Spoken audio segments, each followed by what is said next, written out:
Bonjour à tous, bienvenue sur le site boursetechnique.com. Aujourd'hui, mon intervention va porter sur la science de l'analyse technique. Est-ce qu'on peut appeler ça une science dans un premier temps? Je ne pense pas. L'analyse technique, c'est l'observation statistique par des graphiques des comportements des prix à la bourse. On a inventé plusieurs indices qui nous aident à faire une analyse qui est quand même assez précise. Mais est-ce qu'on doit se fier sur les graphiques pour nos décisions d'achat et de vente? Moi, je crois que oui. La raison est bien simple, c'est que aujourd'hui, surtout avec les moyens de communication qu'on a sur la planète, il y a des millions d'individus qui regardent les mêmes graphiques que vous pouvez observer, les mêmes tendances que vous. Aussi, les individus qui regardent ces mêmes graphiques-là prennent des décisions, eux aussi, à partir de ce qu'ils voient sur les graphiques. Donc, est-ce que l'analyse technique, ça fonctionne? Eh bien, moi, je pense que oui, à cause du fait qu'on est en présence d'un grand nombre d'individus qui regardent la même chose, donc vont faire prendre des décisions sur la même chose que vous voyez. Est-ce que le fait d'entrer dans le marché ou de sortir dans le marché va influencer la bourse? Oui. On a des masses d'individus qui rentrent en même temps dans le marché par euphorie. Puis il y a des masses d'individus aussi qui sortent du marché par peur, par pure peur.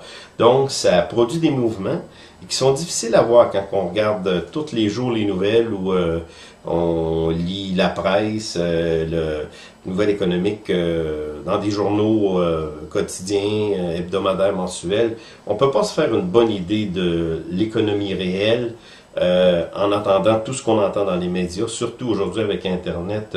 Donc, il est très, très, très difficile de se faire une idée de ce qui se passe, qui sont les acheteurs.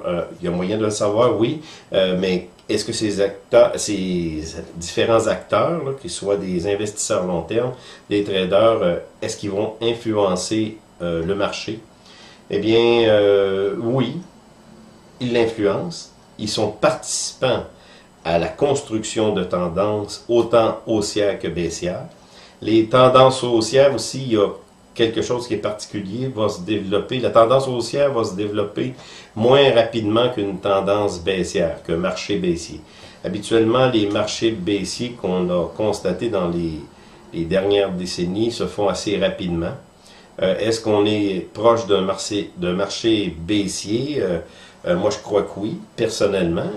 Jusqu'où est-ce que ça va aller ce marché baissier-là? J'ai aucune idée.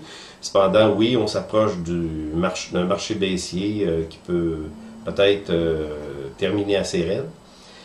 Donc, on revient à notre question, est-ce que l'analyse technique, ça fonctionne? Oui, ça fonctionne. Par contre, comme je vous ai dit, tout le monde voit les mêmes graphiques que vous voyez. La seule différence est la personne qui est derrière l'écran, c'est-à-dire vous. Lorsqu'on n'a pas d'argent investi à la bourse, il n'y a aucun problème, on peut regarder ça, puis on va dire, bon, les graphiques, c'est facile à savoir, il est allé là, il va aller là, il va retourner là, ou à peu près. Je sais quand embarquer, quand sortir. Le problème n'est pas une question de perception des graphiques, le problème est bien plus d'aspect psychologique. D'ailleurs, il y a beaucoup d'ouvrages qui ont été écrits là-dessus. Il y a un ouvrage que j'ai lu dernièrement qui est vraiment extraordinaire là-dessus, c'est le trading directionnel. C'est pas parce que je veux vous faire une publicité, quoi que ce soit. Là-dedans, tu n'as presque pas d'analyse graphique. Cependant, tu as des très très bons principes qui font en sorte que tu peux avoir une vision assez globale du marché par l'analyse technique, dans mon cas, dans l'analyse technique à long terme. Donc, oui, les tendances fonctionnent à la condition que la personne qui est derrière l'écran ait des techniques constantes, qu'elle ne change pas d'idée à tous les jours, à toutes les semaines, même tous les mois. Ça prend une discipline, vraiment une discipline très forte. Quand on a un point d'achat, on embarque. Ça prend un point de vue rationnel. Donc j'embarque. Pourquoi j'embarque? Parce que le graphique me dit d'embarquer. Pourquoi est-ce que je sors? Parce que le graphique me dit de sortir. Mais ça paraît très simple, très facile, mais c'est une des choses les plus difficiles à faire sur le marché. À preuve, vous avez plusieurs personnes qui observent les graphiques comme vous et moi et sont pas capables de tenir, tout simplement. Ils sont pas capables de garder une position. Ils sortent, ils rentrent, ils sortent, ils rentrent. Ils ont peur de ce qui va arriver. Et si, ça l'arrivait, qu'est-ce qui arriverait? Je perdrais tout. Donc, c'est sûr qu'il y a un risque. Est-ce que l'analyse technique fonctionne? Oui, ça fonctionne. Par contre, comme je vous dis, il y a un aspect psychologique très, très important. À cet effet-là, on va rien que regarder un petit graphique pour vous donner c'est pas une analyse que je vais faire aujourd'hui, mais rien que pour vous donner une idée de ce que ça représente. Bon, on regarde ici c'est le Dow Jones. Comme on avait fait déjà des études, on voit très bien, c'est très très facile à long terme. Ici, on passe de l'année 96 à aujourd'hui. Si on regarde un graphique comme ça, j'ai simplement fait des lignes de tendance sur les indicateurs. J'ai pas fait de ligne de tendance ici, mais j'aurais pu faire des lignes de tendance sur les prix. C'est des prix mensuels, comme on a dit. J'ai mis les points d'achat et de vente qui sont assez faciles à voir. Vous pourriez dire, bon, ben, n'importe qui est capable de faire ça. Bon, ben, c'est ça. C'est là le problème. C'est une question psychologique. Donc, on a des zones d'entrée, long terme, des zones de sortie, long terme, zone d'entrée. On a une zone de sortie même en ce moment. Je déroge pas de mon point de vue. Si je me trompe, je me tromperai, il n'y a pas de problème. En analyse technique aussi, c'est ça qu'il faut considérer. On n'a pas la vérité immuable. On peut se tromper, puis on a le droit de se tromper. Et je pense que une des caractéristiques d'un bon analyste technicien, c'est être capable de reconnaître nos erreurs.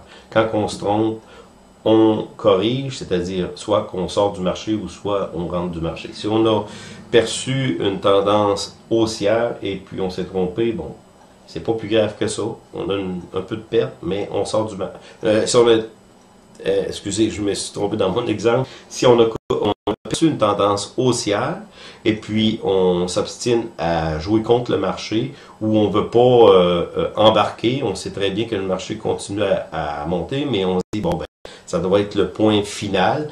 Il ne montera plus, mais non. Ici, moi, ce que je vois sur le Dow Jones, tout simplement, vous voyez la même chose que moi. On se trouve avoir un sommet qui semble être dessiné. Les tendances du RSI, qui a été cassé ici, on devait sortir dans les environs de janvier. Si on se fiait rien que sur le RSI, on n'avait pas de confirmation. Ce qui arrive souvent, le RSI va commencer à décliner comme ça. Ça se trouve être une divergence baissière. Une divergence, c'est, regardez ici, vous voyez les sommets. Et puis, plus qu'on avançait, plus dans le temps, ça continue à monter. 2013, 2014, 2015. Par contre, on n'avait plus de plus haut. Puis à un certain moment donné, il y a eu une cassure ici, qu'on voit très très bien, rien qu'avant le mois d'août. Donc, au mois d'août, c'était comme la cassure finale à long terme. Il fallait sortir. Oui, on a eu une reprise de marché. Moi, je crois qu'ici, on est rendu dans un temps de... C'est une reprise de l'espoir que j'appelle, qui est à peu près la même chose qu'on a vu ici. Donc, techniquement, on a une brisure qui a été cassée et puis jusqu'où le marché peut descendre? Aucune idée. Est-ce qu'il pourrait remonter? Oui, il pourrait remonter. Mais à l'heure où on est, il ne faut pas... moi, je ne suis pas dans le marché où j'ai acheté plusieurs ETF baissiers. Et c'est ma position en ce moment. Donc, qu'est-ce qu'il faut faire? C'est attendre, pas être dans le marché, être liquide le plus possible ou jouer contre le marché par la vente à découvert ou des ETF, comme je vous dis, baissiers. Donc, l'analyse technique, c'est tout simplement des lignes qu'on trace sur des prix. C'est des lignes aussi qu'on trace sur des indicateurs. Et puis, c'est pas une science exacte, parce qu'on peut se tromper. Par contre, l'ensemble de l'analyse, l'expérience aussi, la manière de percevoir les graphiques, c'est quelque chose qui s'apprend pas directement. Il faut observer, observer, observer, palper le marché, savoir où le marché s'en va parce qu'on a connu telle situation où le marché allait dans telle direction à cause de ce qui se passe. En ce moment, on voit les volumes qui ont vraiment drastiquement baissé depuis 2009, la rentrée de 2009. Ici, on a eu une reprise exubérance, mais on ne voit pas de volume qui nous permettrait de voir que ça va reprendre. Mais il faut continuer à suivre le marché tranquillement. Il ne faut pas être dans le marché en ce moment. Donc, l'analyse technique fonctionne dans la mesure où la personne qui est derrière l'écran est capable de prendre des décisions éclairées et des décisions qui ne sont pas basées sur les émotions, mais sur un système précis, un système qui comprend. C'était Jean-Claude Larochelle pour boursetechnique.com.